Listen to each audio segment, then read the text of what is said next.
Hi hello welcome to my channel. இப்போ world cup வந்து ரொம்ப பரபரப்பாக போயிட்டுருக்கு.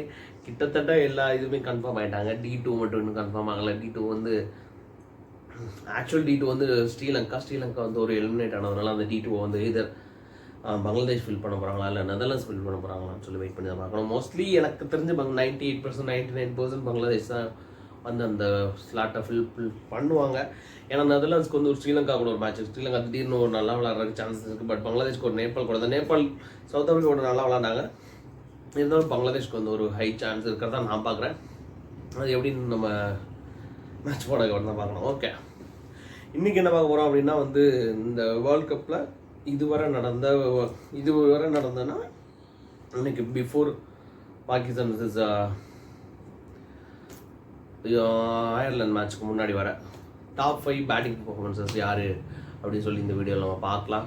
ஓகே, ஃபஸ்ட்டு நம்ம ரிவர்ஸில் வந்து வந்துடலாம். நம்பர் 5 வந்து எனக்கு தெரிஞ்சு இது எல்லாமே என்னோட பர்சனல் ஒப்பீனியன்ஸ். அவங்க ஆடின சிச்சுவேஷன்ஸ் பொறுத்து, அதாவது அந்த பிளேயர்ஸ் என்னென்ன நிலைமையில் ஆடினாங்க, அவங்களோட டீமோட லெவல் என்ன, அதெல்லாம் பொறுத்து நான் என்னோட இதெல்லாம் பாயிண்ட்லாம் கொடுக்குறேன்.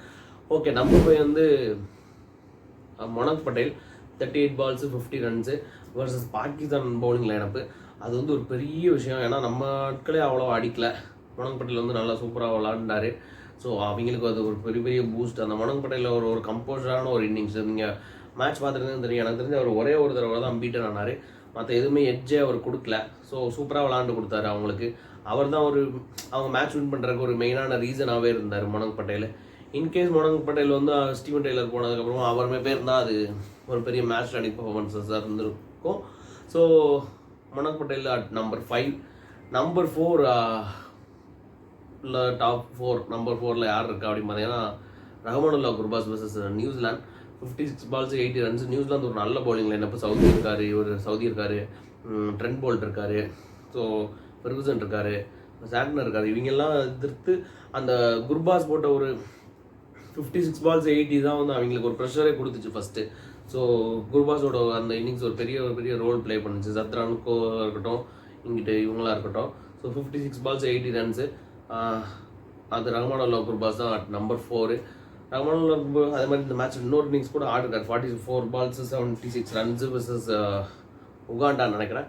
ஸோ ரொம்ப நல்லா ரஹ்மானுல்லா குர்பாஸ் ஆடிக்கிட்டு இருக்காரு. கேகேஆரில் கூட ஃபைனலில் ஒரு டீசெண்டாக ஆடினார். ஸோ ரஹ்மானுல்லா குர்பாஸ் எப்படி நம்ம இந்தியா கூட எப்படி ஆட போகிறாங்க அப்படிங்கிறத நம்ம வெயிட் பண்ணி தான் பார்க்கணும். So Gurbaz at number 4.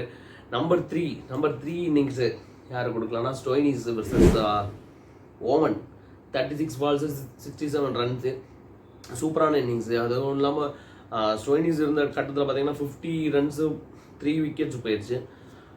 அது இருந்தாலும் அந்த டைம்லேருந்து ஒரு ஆஸ்திரேலியாவை வந்து அவருக்கு தெரியும் ஓமன் கூட நம்ம தோத்துட்டோம்னா அது வந்து ஆஸ்திரேலியன் கிரிக்கெட் வரலாற்றில் அது ஒரு பெரிய களங்கமாக ஆயிரும் அப்படின்னு சொல்லிட்டு கண்டிப்பாக அவங்க ஓமன் கூட தோற்றுருப்பாங்களாம் கிடையாது, தோற்றுருக்கலாம் மாட்டாங்க. பட் இருந்தாலும் ஒரு ரெஸ்பெக்ட்ஃபுல்லான ஒரு டோட்டல் கொண்டு வரணும் அப்படின்னு ரொம்ப நல்லா ஆடினார். அதில் அவருக்கு ஒரு 36 balls 67 runs. அவரால் தான் அந்த மேட்ச்சில் ரன் வந்துச்சுன்னு நினைக்கிறேன். ஸோ நல்லா புஷ் பண்ணி கொண்டு போனார் Stoinis. So Stoinis at number 3. Number 2 யாருன்னு பார்த்தீங்கன்னா இவர் தான் நம்ம ஷெர்ஃபன் ரூதர்ஃபோர்ட். என்னை கேட்டால் இந்த வேர்ல்ட் கப்பில் T20 வேர்ல்ட் கப்பில் பெஸ்ட் இன்னிங்ஸுக்கும் கூட நான் அது சொல்லுவேன். இருந்தாலும் அவரோட ஒருத்தர் நல்லா ஆடினாரோ, ஒரு புதுசாக ஆடினதுனால அவர் இன்னும் நல்லா அதுதான் அவருக்கு ஒரு பிரபலத்தை தேடி தந்துச்சு. ஸோ அதனால் அவர் தான் நான் நம்பர் ஃபஸ்ட்டில் வச்சுருக்கிறேன். பார்க்கலாம் உங்களுக்கு நீங்கள் என்ன நினைக்கிறீங்க அப்படின்னு. நம்பர் 2 வந்து ஷெர்ஃபன் ரூதர்ஃபோர்ட் ஏன்னு சொல்கிறேன்னா ஒரு 36 balls 68 runs. 36 balls 39 balls 68 runs. ஆனால் அவர் அடித்த ஒரு எப்படி சொல்கிறது, நியூசிலாந்து கூட தான் அடிச்சார். நியூசிலாந்து 30 ரன் 5 wicket எவ்வளோ எடுத்துட்டாங்க வெஸ்ட் இண்டீஸ் கூட. அதே மாதிரி 103 for 8. அந்த மாதிரி சுச்சுவேஷன்ஸில் 103 for 8 8 wicket வந்து ரொமாரியோ ஷெப்பர்டு. இந்த பக்கம் அவருக்கு வேறு சப்போர்ட் இல்லை. இருந்தாலும் அந்த இடத்துல இருந்து அவர் எடுத்துகிட்டு போய் சூப்பராக வந்து அவங்களுக்கு ஒரு 149 கொடுத்து அவங்கள ஃபைட் பண்ணுறதுக்கு ஒரு டோட்டல் வந்து ரூதர்ஃபோர்ட் தான் கொடுத்தாரு. ஏன்னா எப்போயுமே ஒரு டெய்லண்டர்ஸ் கூட நல்லா விளாட்ற ஒரு இன்னிங்ஸ் வந்து பெருசாக இருக்கும்னு நினைக்கிறேன். ஸோ அதுதான் ஒரு இம்பாக்டை க்ரியேட் பண்ணுச்சு அன்றைக்கி ரூதர்ஃபோர்டுக்கு. அந்த செகண்ட் இடத்தை வாங்கி கொடுத்தது எனக்கு தெரிஞ்சது தான். So Rutherford at number 2. Number 1 யாருன்னு பார்த்தீங்கன்னா எனக்கு தெரிஞ்சு மேபி இதில் நிறையா பேருக்கு டிஃப்ரெண்ட் ஒப்பீனியன்ஸ் இருக்கலாம். பட் எனக்கு தெரிஞ்சவரை நம்பர் 1 இதுவரை விளாண்டதில் வந்து இந்த T20 வேர்ல்ட் கப்பில் வந்து Aaron Jones. 40 balls 94 runs versus Canada ஒரு சின்ன டீம் தான், இருந்தாலுமே ஒரு எந்த டீம் போனாலும் ஒரு 40 balls 94 runs வந்து ஒரு பெரிய பெரிய இன்னிங்ஸ் தான். அவர் அடிச்ச அந்த ஸ்டார்ட் தான் வந்து யூஎஸ்ஏக்கு ஒரு பூஸ்ட்டை கொடுத்துச்சுன்னு நான் சொல்லுவேன். ஒரு 194 டார்கெட்டு என்றைக்குமே ஒரு டிஃபிகல்ட்டான டார்கெட் தான் 194 சேஸ் பண்ணுறது. பட் இருந்தாலும் அவர் வந்து விட்டு கொடுக்காம ஒரு நல்லா அடிச்சு ஆடி நம்மளால் முடியும், 194 தான் என்ன அவங்க கேனடா அடிக்கிறாங்க நம்மளால் அடிக்க முடியும் அப்படின்னு சொல்லி அடித்து கொண்டு போனார். அடுத்து இந்தியா கூட சாரி பாகிஸ்தான் கூட ஒரு டீசெண்டாக 26 balls 36 runs அந்த மாதிரி அடித்தார். ஸோ ஆரன் ஜோன்ஸ் வந்து ஒரு ரொம்ப ப்ராமிசிங்கான பேட்ஸ்மேனு ஃப்ரம் வெஸ்ட் இண்டீஸு. அவருக்கு ஒரு நல்ல பவர் ஹிட்டிங் எபிலிட்டிஸ்லாம் இருக்குது. ஸோ சூப்பர் ஹிட்டில் அவரும் எப்படி பெர்ஃபார்ம் பண்ணுறாரு நம்ம பொறுத்து இருந்தால் பார்க்கணும். இதெல்லாம் தான் எனக்கு தெரிஞ்ச வர top 5 batting performance in this world cup till now, அதாவது before Pakistan vs Ireland match. இதை இப்போ தவிர்த்து உங்களுக்கு வேறு இதை விட நல்ல பேட்டிங் பெர்ஃபார்மன்ஸஸ் இருக்குது, அதை எப்படி நீ மிஸ் பண்ண அப்படின்னு சொல்லி உங்களுக்கு தோணுச்சுன்னா அதை கமெண்ட்டில் சொல்லுங்கள்.